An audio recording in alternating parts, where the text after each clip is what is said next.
And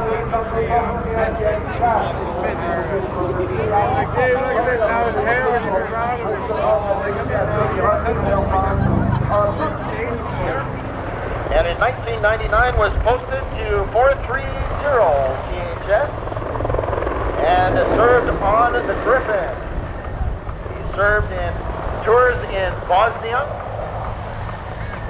So we have a very, very highly qualified crew on board our Griffon helicopter today. And look at him as he pirouettes down the shoreline there, maintaining his altitude during the entire maneuver. And like I said, that's hard to do. If you look at the windsocks out there, straight out at almost show center and slightly to the right, you'll see that windsock is varying a few degrees. Ils ont été noyés dans le cadre de l'opération Présence au Med en 2019 et ils ont servi dans plusieurs types d'opérations de recherche et sauvetage, aussi bien que des opérations à l'intérieur du pays comme à l'international.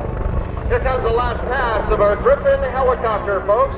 Another high-speed pass, this time going in the opposite direction.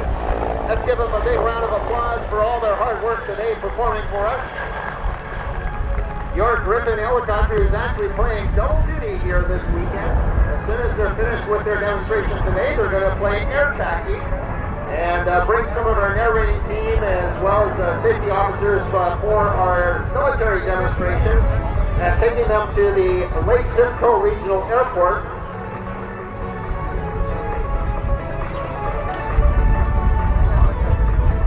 I just want to say about the Griffon helicopter, it is also equipped with forward-looking infrared system, a Wescam MX-15 electro-optical imaging system, and it has a very powerful searchlight, as well as has armored floors and crew seats.